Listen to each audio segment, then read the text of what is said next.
have been questioned with that. But my father was there with me. In my right side, he said me, Jawaharlal Nehru had only one daughter, and she is Indira Gandhi. And she was a great ruler, she is a great ruler. There is no woman, there is no man who can stand against her even in this era. So that was my support, that was my father's support for me when I delivered my elder daughter. And again, I delivered second daughter. At that time, I got many phone calls. They said me, oh, so sad that it's a daughter. Just like I have committed some crime, or I have got a transgender baby, or a baby with some faults. But I'm telling you, my two daughters are really blessed. They are given to me by God, I believe. They are very intelligent, they have very good sense organs, they study well, they understand well. They teaches me many things. And I can tell you another one thing. When my husband is a businessman, if he is indulging, if he has too much busy schedules in his business, even now, people around or my relatives, they used to tell, yeah, it's the peak time for him to work because he's having two daughters. My elder daughter used to question them, why should my Appa work hard if he is blessed with two daughters? What is the difference between daughters and son?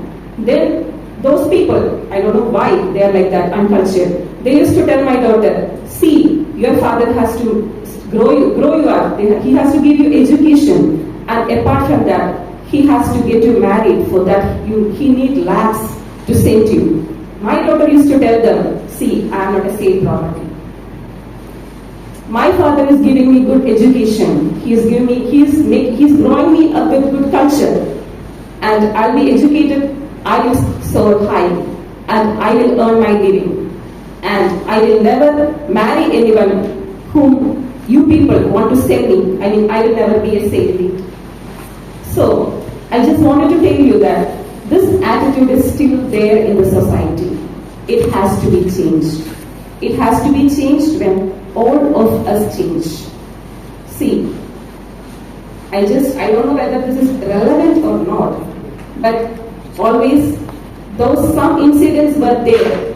When I got two female kids, I got two daughters. When I was blessed with two daughters, many things hurt me from the church, from the relatives, and from the friends, from the society. But I had a good family to stand with me so that I could come up. So I'm requesting each and everybody to support a mother. I mean, to be with the mother. And please don't show any gender differences in the church or in the outside or in the society, because we don't know who is going to come up. We have seen many families where they are blessed with two sons, many families blessed with two daughters. And in some cases, the family which is blessed with two sons doesn't have a family at all. The parents are thrown to the retirement homes or somewhere. But those who are blessed with the daughters, they are living so harmoniously, so peaceful. So I don't know whether this is relevant or not, but always I'm interested to speak on this because I'm a proud daughter of two mothers. I'm a proud daughter and as well as a mother of two daughters. Okay, now let me move on to my topic. See, I hope everybody has this paper with you, but this is too big. I won't be able to complete it in 1 hour. And the other thing is that, see, whatever you have listened now, you all are from this theological field. So if you get a paper, you will be able to read it, you will be understanding it. But the subject which I am going to deal with is new to you. So I have prepared a PPT, I'll explain one by one. I hope this is enough, we will go like this, rather than me reading this paper. Can you tell me your opinion? PPT, I mean, sir, it's same only, sir, from the paper only. I'll read it and I'll explain one by one. I'll explain the slide one by one, so that you can understand it. Okay, see, Ayurveda. Ayurveda is the way of life. Main aim of Ayurveda is to preserve the health of a healthy person, prevention of disease, and to treat the sick.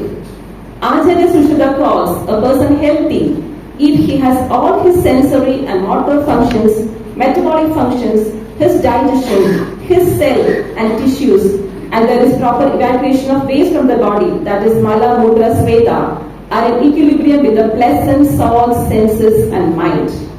WHO defines health as a state of complete physical, mental, social, and spiritual well-being, and not merely the absence of disease and infirmity. I think now you could understand that the definition of WHO and what has been explained in the Ayurvedic classics is correlated. See the previous slide, first slide. See, there you can see a term where Arya Sushruta, he is called as the father of surgery. He has said that when everything is in equilibrium with pleasant, soul, sense and mind. So, for your body to function in a proper way, in a good way, when all the sensory neurons, when all the metabolic functions, when the digestions, everything has to be functioned in a proper way, there should be equilibrium of a pleasant, soul, sense and mind. That is called as prasanna, atma, indriya, man. So these things has to be in a pleasant state. Then only your health will be complete. And WHO, before WHO has not included this thing, spirituality, in their definition. But now WHO's new definition is that it's a complete being where your physical, mental, social and spiritual will be. And not merely the absence of disease. Just you can't tell a person is healthy if he doesn't have any disease. But everything has to be in an equilibrium. That is especially highlighting his pleasant soul, sense and mind. Okay, next slide. See, everybody wants a healthy life, right? And now we all are blessed with many lifestyle disorders. So Ayurveda is an ancient science, and in Ayurveda you can see there are many principles, there are many underlying principles to protect your life and to lead a healthy life. Always Ayurveda emphasizes on prevention is better than cure. That is, always they have given too many preventive factors. Rather than treating a person, it's good to prevent the disease to occur on your body. See, when we had corona, when there was outbreak of corona, what we did? We were kept away from the virus. Rather than going to the affected person and taking the virus with us, what we did? We prevented it. We prevented that particular virus not to enter our body. So that is, prevention is better than cure. So these are the Ayurvedic principles for a healthy life. See, the first one starts with a daily regimen. See, it's divided into daily regimen. That is called as dinacharya. You might have heard about this term, dinacharya, that is daily regimen. So in daily regimen, the first one is waking up at Brahma. See, in the night you can tell there are 15 muhurtas. A night is divided into 15 muhurtas. Each muhurta is 48 minutes. So Brahma Muhurta begins from the 14th Muhurta and it ends up in the 15th Muhurta. So it is 1.36, that is 1 hour 36 minutes before the sunrise is the beginning time of Brahma Muhurta. Okay? It is 1 hour 36 minutes before the sunrise. And it ends up at 48 minutes just before the sunrise. So that much period of time.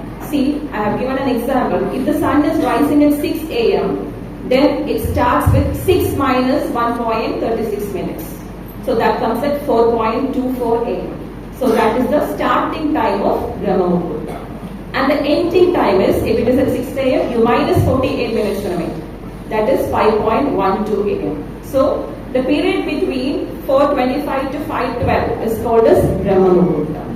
So if you get up in that particular time, there are too much goodness that you will be blessed with. See, even our grandfathers, grandparents, they used to tell us, you get up early in the morning and you study, you pray and then you start studying. That's what my grandparents used to tell me. They used to tell me, you pray, you have your food and you sleep early. Next day morning you get up, you pray and then you start studying. So my grandmother used to wake me up at 4 o'clock. She was not educated, but I don't know, she had that knowledge. And I used to study in that particular time from my childhood. So I have experienced goodness from that. Even I used to tell my students also, they experience the same. So if you get up at Brahma Muhurta, one is the other thing. The other things are, again, see, when you get up, you will have a good bowel movements if you are getting up early and if you are getting hydrated. See, when the sun is rising up, when the sun rises up, what happens? Sun is hot in nature, right? What is the principle of, what is the property of sun rays? It is hot. So when you are exposed to sun rays, obviously there will be dehydration. So the water content in your body will be absorbed by the rays. See, even the water, the moisture content, the moisture of your rectum, you want to pass your bowels first in the morning, right? So if you are getting up early, what happens is that the particular area where the bowels are come to the rectum, that particular area will be dehydrated. So there is a chance of getting constipation. So if you are getting up early, you are drinking water and if you are passing bowels, I have done this with my patients, with my many patients, and they have positively responded to it. Okay. Now the next slide. See, oral hygiene. Again, we have given much importance to the oral hygiene. That is, see, everybody used to get up early in the morning, they used to brush their teeth and they used to spray their tongue. So that is for the cleansing action. You get the dental cleansing. See, whatever food you are taking, the ingestion, the digestion part, it begins from the mouth. You might have studied it in biology, right? The digestion starts from the mouth. So if the digestion wants to be started from the mouth, the salivary glands, everything has to be function in a good mood. So for that, this cleansing is very much helpful. And again, one more thing is added in oral hygiene, that is oil pulling. Oil pulling means you are filling your mouth with oil and then you can hold it in the mouth or you can gargle it for some time and then you can spill it off. So this thing, it will again promote the oral health. That will be giving good strength to your gums and your teeth and also for your facial muscles. See, it will prevent aging. And also, I have seen in my patients, those who are too much prone to allergic disorders, dust allergy especially. I used to tell them, you get up early in the morning and you go for oil pulling. So when they do this, the particular, the frequency of this has decreased. That is, there is a coating of oil that will be there in your internal mucosa, and that will prevent too much of dust to enter so fast. So I have experienced this particular thing in my patients. Next slide. See, Vyayama. Vyayama is exercise. See, nowadays everybody is giving too much importance for this particular point, Vyayama. So, I'm not insisting you to do this particular Vyayama. See, everybody has got different interests. Some like to do Zumba dance, some like to play, some like to do exercises, other abdominal exercises or other exercises, some like to go to gym. So depending upon their interest, they can go for Vyayama, and whatever you do, whatever exercise you do, that will give these much benefits. Like that will increase your lightness of the body, then your work efficiency will be increased, then your digestive strength will be increased, your body metabolism will be increased, and then you will be having more tolerance to heat, cold, thirst and hunger. Then also it will promote the fat digestion and your aging also will be delayed. Then in next slide, see in Vyayama you have to note some points. That is, you have to do the exercise till you are half strength. That is very important. You have seen some people getting fainted after exercise. See, your body has a strength that only you know. I don't know how much strength your body has. So you have to evaluate it. When you do exercise, you try to self-evaluate your body. You stop when you are getting tired. That is, when your Ardha Bala, when your half strength is completed, you just stop that exercise. Even after that particular stage is reached, if you go on continuing exercise, that will be harmful to your body. That is the another thing, one point. And the other point that has to be noted is, see, once you do this exercise, after some time, sweat will be appearing on your forehead. You start getting sweat not on your body. You don't mind when it comes to your body. You mind when it comes on your lalata, on your forehead. So once this particular sweat, it appears on your forehead, you stop exercise. Okay? So next thing, in exercise you can involve yoga also. So nowadays, yoga is given prime importance. See, yoga is different from exercise. When you do exercise, your muscular power increases. But when you do yoga, yoga has got some divisions, that is asanas. Asanas means it is the body movements, that is just like exercise only, but the flexibility in that particular thing, there is a rhythm, you have to control your breath. So there is improvement of respiratory function, cardiovascular function, all those things are improved when you do the asanas. And also in yoga you have got pranayama. Pranayama is the breathing techniques. So these breathing techniques, when it is practiced, The proper circulation will be there in your body. Your cells get properly oxygenated. That is the main factor. The cells of your body gets proper oxygen. You will be properly oxygenated, and that will prevent many of the lifestyle disorders. Even in cancer also, we have seen many articles, many evidence-based studies that it has got that particular power to prevent. Next one is after Vyayama, it is oil massage, that is Abhyanga. So Abhyanga means it is application of oil on your body. So many people might be practicing it daily. When we were kids, our parents or grandparents, they used to forcefully apply on oil on the body of the children and they used to massage it. So it is good for blood circulation. Your body gets, your blood gets circulated nicely and it will get slow, you will be slow in aging.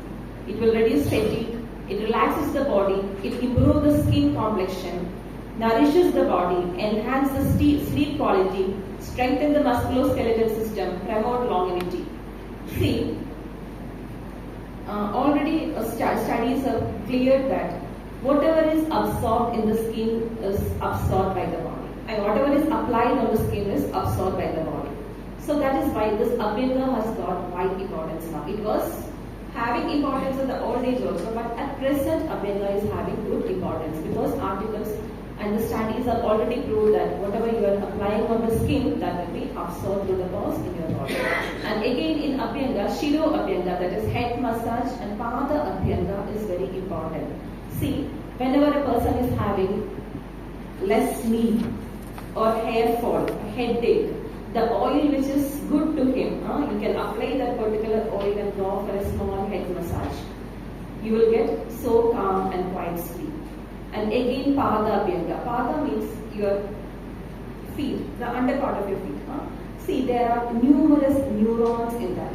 There are numerous neurons, and if you are going to apply oil on your feet and if you are going to massage it, all the neurons, even though you are applying oil on the feet and massaging it, the neurons that are present in your brain that get stimulated, and you get a good sleep, you get a good, good youth and all. The next one, next slide. Snana. See, obviously everybody goes for Snana, that is bath. It also has got its own importance. See, many considers Snana or bath as auspicious, especially Hindu religion. See, before they go to temple or before getting into the kitchen, they used to go for Snana because it is auspicious. Not only auspicious, it has got summer properties. That is, it has the ability to promote longevity. It will remove your fatigueness, your tiredness. It enhances your appetite. Then it acts as aphrodisiac in many of the instances. It strengthens the heart. It increases the vital essence that is present in your body. It relaxes the body. It eliminates the sweat, itching, foul body odor and drowsiness. Next slide. See, so the Dinacharya part I have just concised. I hope you have understood whatever I have spoken. Now the next thing is, so those are the things that you have, that has to be followed by you daily. That is called as Dinacharya or the daily regimen. Now the next part is Ritucharya or the seasonal regimen. See, I hope you all know what are Ritus. Ritus means seasons. So in India we have got Shishira, Vasanta, Varsha, Sharad, Hemanta. So these are the seasons, and then, but mainly we emphasize on 3 seasons. That is winter season, summer season and rainy season. The other season comes in between. So first one I'll go through the Shishira Ritu. See, Shishira Ritu is the winter season. It starts from the mid-January to mid-March. So in this particular season, it is preferred to take, during this particular season, the climate will be very cold and the person's strength will be low and even the digestive fire will be strong at that particular time. So what are the do's and the don'ts that you have to do in that particular time? The do's includes, you can take sour fruits, you can take sour dishes with cereals, pulses, then food from wheat flour, gram flour, new rice, corn, ginger, etc. See, what is the significance of new rice? The significance here is, you see, the digestive fire is very strong in this particular ritu. So you need to put something that is heavy so that your digestive fire can digest it. So newly cultivated rices, newly cultivated cereals or grains, they are very heavy in digestion. So that is preferred in that particular season. Then bath in warm water, you can go for daily body massage, you can go for sunlight and warm clothes. Then the don'ts. You don't eat light and cold food because already you see your digestive fire is very strong there. So if you take very light food and cold food, that is going to give negative effect. Then you don't go for excessive exercises and don't stay away at night for a long time and don't expose to cold. Next one. See, Vasanta Ritucharya, that is the spring season. It starts from mid-March to mid-May. See, in this particular season you can see the person's strength is moderate. He has got a moderate strength and even the Agni is very moderate. So in this particular season, preferably you go for easily digestible diet because your Agni is on the moderate condition. And you can add honey to the diet also. You bath in warm water, you go for regular exercises, and see in this particular season you can go for oil pulling also. And you please avoid cold, oily and sweet diet in this particular season because your Agni is in a moderate condition. You will suffer from indigestion. The next Ritu. Next slide. Grishma. See, Grishma is a summer season. It starts from mid-May to July. See, in this particular season, the weather is very hot. You have dry winds, you have very low strength and your digestive power is very weak in this particular time. So, you go for lightly, easily digestible food. You go for rice, lentils, sweet, oily, cool foods. You take adequate liquid. This is very important. See, now this particular season which we are suffering now. See, you have to take adequate liquid intake. That is very important. See, you have to go for fruit juice, buttermilk, meat soups, etc. Milk and sugar candy. You have to stay in cool places and it's good. You can go for afternoon naps. You can just sleep for a while after your afternoon lunch.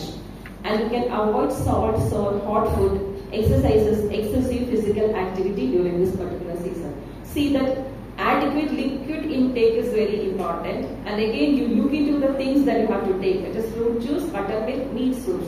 See, I have read an article that in Delhi, a boy, he was admitted to ICU because he drank 5 liters of water. He was having dehydration. That is, he was a marketing guy. He used to walk all around and it's very hot in Delhi. So he didn't took his food properly. Instead, he drank water, 5 liters of water. So at that particular moment, what happens is that he got depletion of many of the needed elements in his body. So you preferably go for fruit juice, buttermilk, meat soups, etc. Is it clear? Now the next slide. See, it's Varsha, that is July to September, it's the rainy season. See, in this particular time also, the patient's body becomes very weak. His digestive fire also becomes very weak. So in this particular time, the do's are you go for sour fruits like amla. Amla is gooseberry. And include food like salty taste, oily qualities. And also, among cereals, you can go for old barley, rice, wheat. I with the person is soup, in the form of soup. So, if you are going to, if the person is vegetarian, you can go for non-vegetarian soup. You can add pulses like mudga. Mudga means green gram. You can take green gram as the main thing. You can boil it, you can smash it, you can take the juice and give to the person because that is rich in protein. When a person is tired, when a person is reluctant to food, he or she will be suffering from protein malnutrition also. So that is a good choice. If the person is a non-vegetarian, it's very easy. You can go for meat soup. You can prefer mutton. The next thing is, it is also advised to drink medicated or boiled water. That is very important during rainy season. You see your digestive fire is very weak in that particular season. See, many people, they used to drink water added with a little bit of dried ginger during this particular season. Personally, I have seen many people drinking it. They don't know the quality, they don't know the medical property that much, but they used to tell me that when that particular water is taken, doctor, I used to feel little bit hungry. So that is, your digestive fire is enlightened. It is triggering your digestive fire. That's why it's advised to take medicated water or boiled water. Then it is good to do body massage. And the don'ts are, see, you don't get wet in the rain, you don't sleep during the day. If you sleep during the day, your tiredness will increase. And doing heavy exercises and sexual activity should be avoided during this season. See, in this particular instance, see, you have heard about Karkadaga Chikitsa in Kerala, right? So this is mainly advised in this particular season because here the person is weak, his digestive Agni is very low, and this particular time is good for body massage. So that's why that is advised. And also you have seen people taking this Marindagani during that particular season, medicated gruel.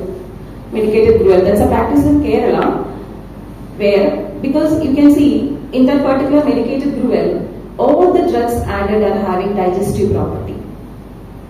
Many of the drugs, that is Anivalara, Jeeragamuna, all those things are added, and all those are having Agni stimulating property or the digestive fire stimulating property. Okay, coming on to the next slide.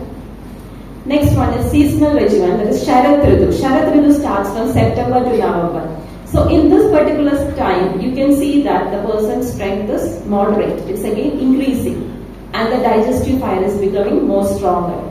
So the do's are, you are advised to eat cooling foods having sweet and bitter taste and are light to digest. Again, you have to go for lightly digested food because your Agni is coming up. It has not come up to the peak, it is coming up. So when something is coming up, if you are putting too much, what happens? It will go off. So let it come up. And then you can take meat of dry land animals, and also advise the person should only eat when he is hungry. That's very important point. See, you eat according to your digestive fire. That is very important. So don't take food that if it is in the morning, if you are not hungry, don't think that if I skip my breakfast, that's a loss, strong loss. No, if you are hungry only you take it. And again, it's a practice. You have to take some snacks at 10 o'clock. You have to take a tea and snack. If you are not hungry, no, please don't take it. So always eat according to your digestive fire. Otherwise, you are going to harm yourself. Then during this particular time, again purificatory therapies are advised. I will tell you about the purificatory therapy later. Then don'ts, see, foods that are hot, heavy, fatty food, oil, then curd, meat of aquatic animals, then sleeping during the day, overeating are all to be avoided in this particular season. Next slide.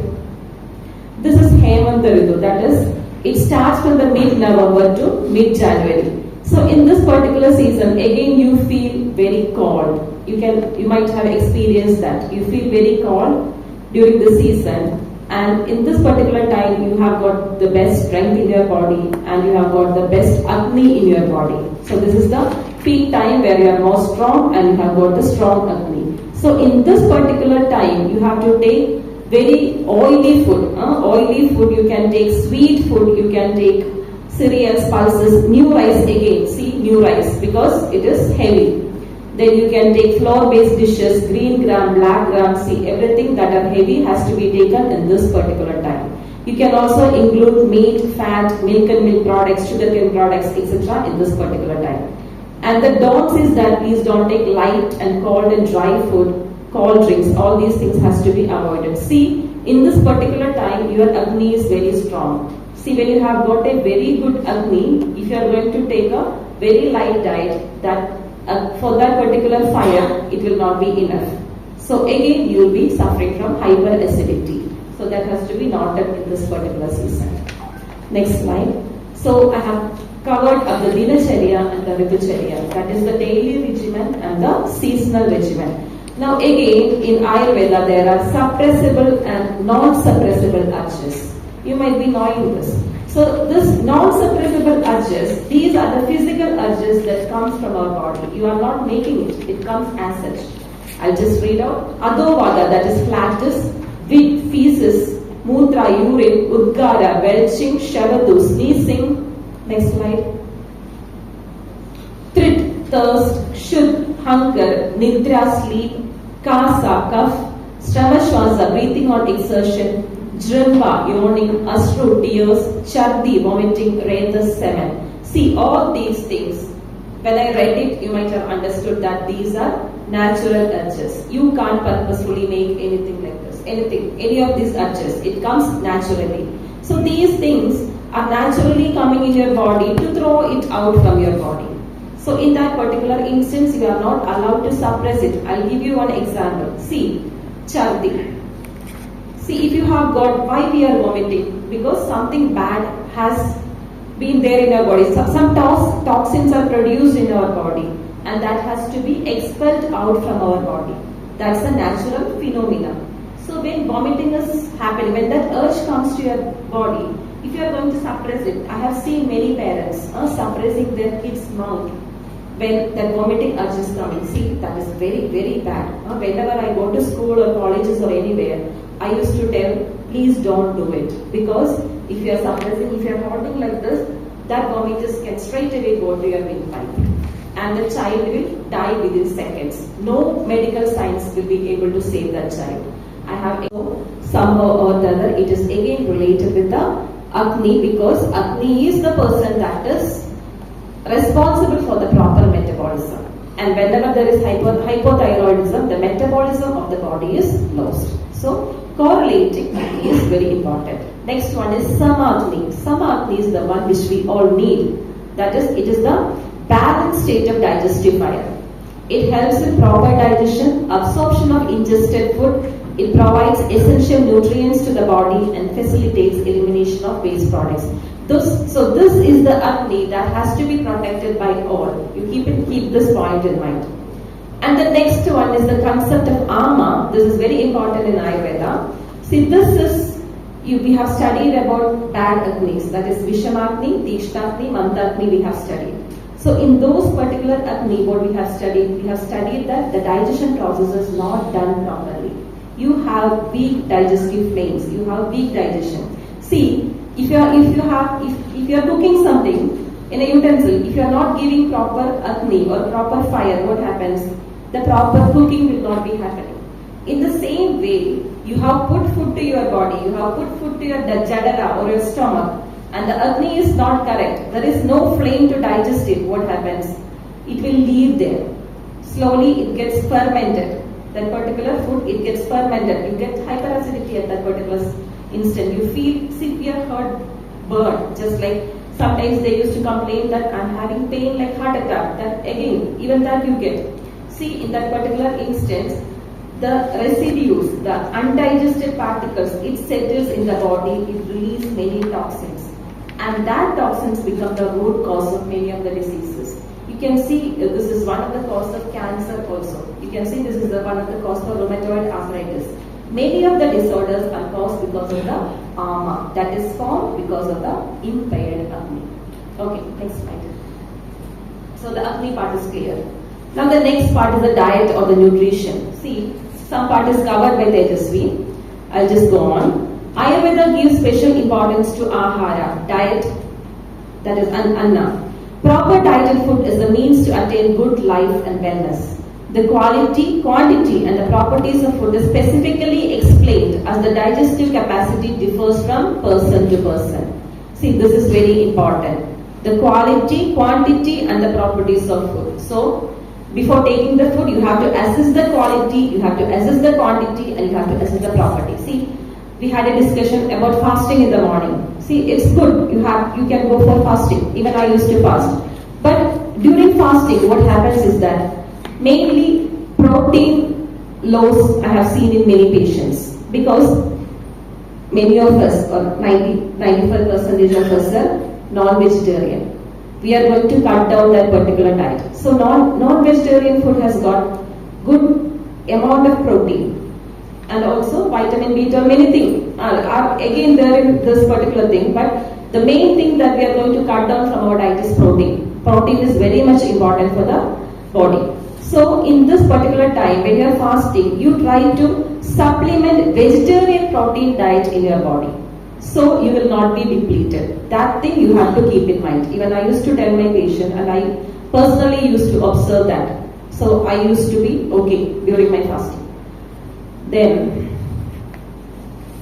the next point is wholesome diet and unwholesome diet, and its role in promoting health is well explained. Even the taste of the food contributes to the nourishment of the body. See, there are two concepts. One is wholesome diet and other one is unwholesome diet. Wholesome means that which is good to your body, that which is patya to your body, that will bring good effects in your body. And the unwholesome diet is that which is bad to your body. Next slide. Wholesome diet and unwholesome diet. I'll just tell you these are the wholesome diets and these are the unwholesome diets that has been explained in the Ayurvedic classics. The wholesome diets are, these food articles include Shashtika. Shashtika is a variety of rice. Shali is again a variety of rice. You might have heard about Nyavara Ari in Kerala. I don't know in other states, but it's called as Nyavara Ari. Then Mudga. Mudga is green gram. Saintava. Saintava is the pink salt. It is not the Samudra Lavana or the salt which we get from the sea. It is the pink salt or rock salt. Then Amalaki, that is gooseberry, rainwater, ghee and honey. These are the Sadapatya. These are the things that you can take daily. Then the unwholesome diet are dried meat, dried vegetables, lotus rhizomes and stock. And one should never consume the meat of deceased animals. Deceased animals means the animal that has died because of some diseases. The next slide. So the particular topic related to diet or nutrition is again covered. Now the next topic is Nidra. See, Nidra means sleep. It is very important, very, very important. There are 3 pillars for life as per Ayurveda. One is Ahara, that is the food you eat. Next one is Nidra, that is the sleep. And the other one is Brahmacharya. Brahmacharya means celibacy. You can correlate it with Vaivahika Brahmacharya and so on. So Nidra. Nidra promotes Sukha, Dukkha, Pushti.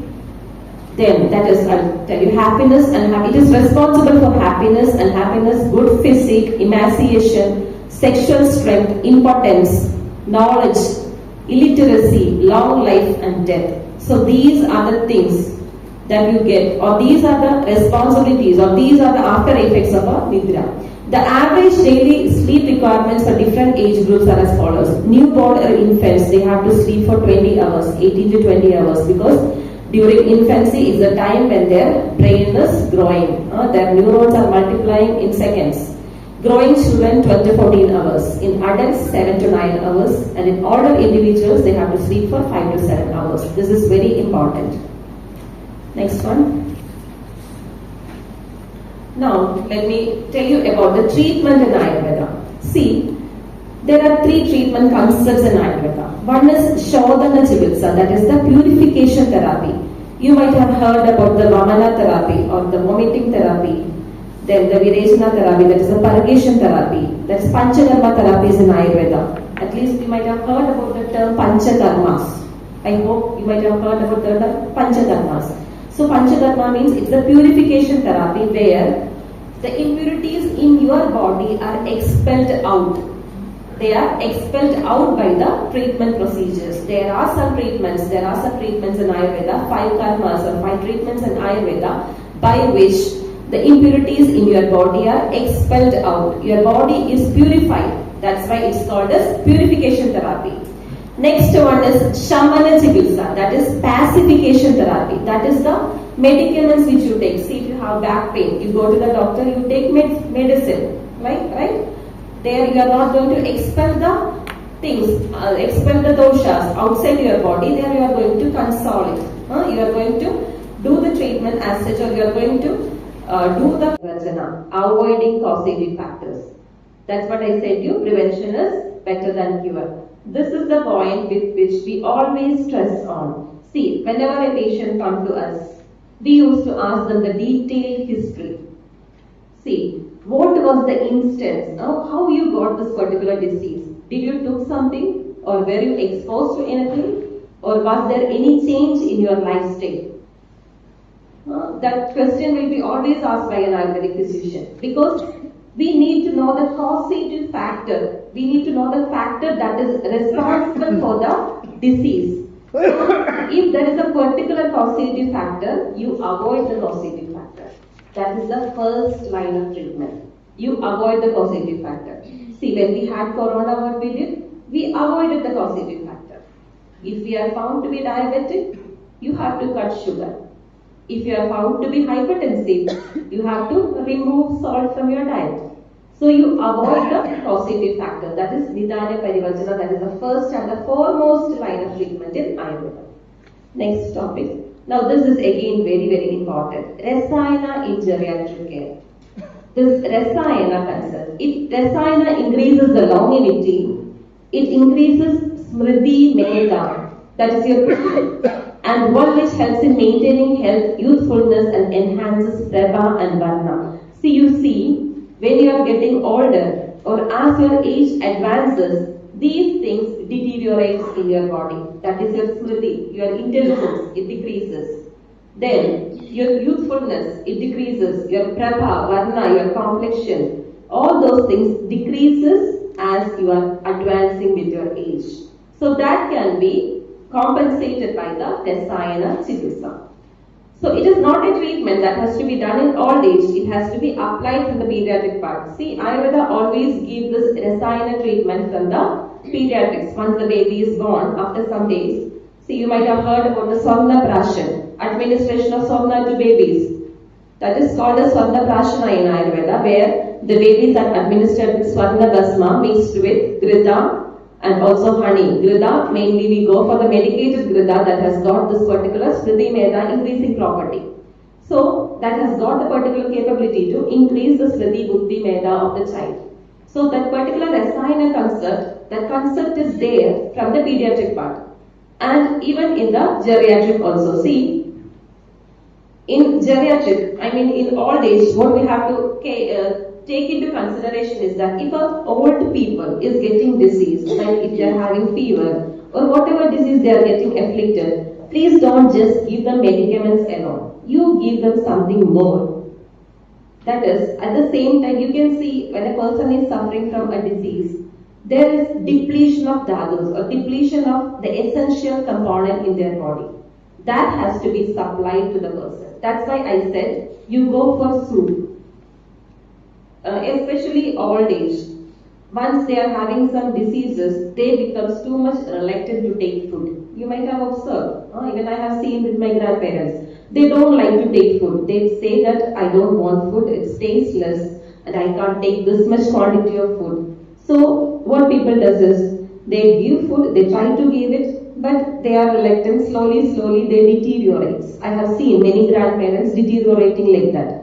So in that particular instance, they are suffering from protein malnutrition.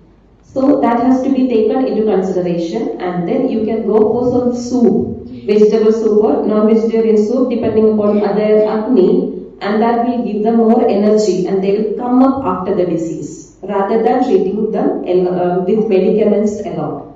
Next slide. In order to prevent aging, one has to follow the Rasayana therapy which lead to qualitative life. There are a variety of herbs mentioned in the classical textbooks which have specific action on specific factors to delay aging like amalaki, that is gooseberry, rich in vitamin C and antioxidants, and it's good for eyes, etc. See, you might have heard about Chavana Prasha. Might be. I think everybody might have heard. Even advertisements on Dabha Chavana Prasha are there in television. See, Chavana Prasha is a good Rasayana for geriatric care. Chavana Prasha is rich in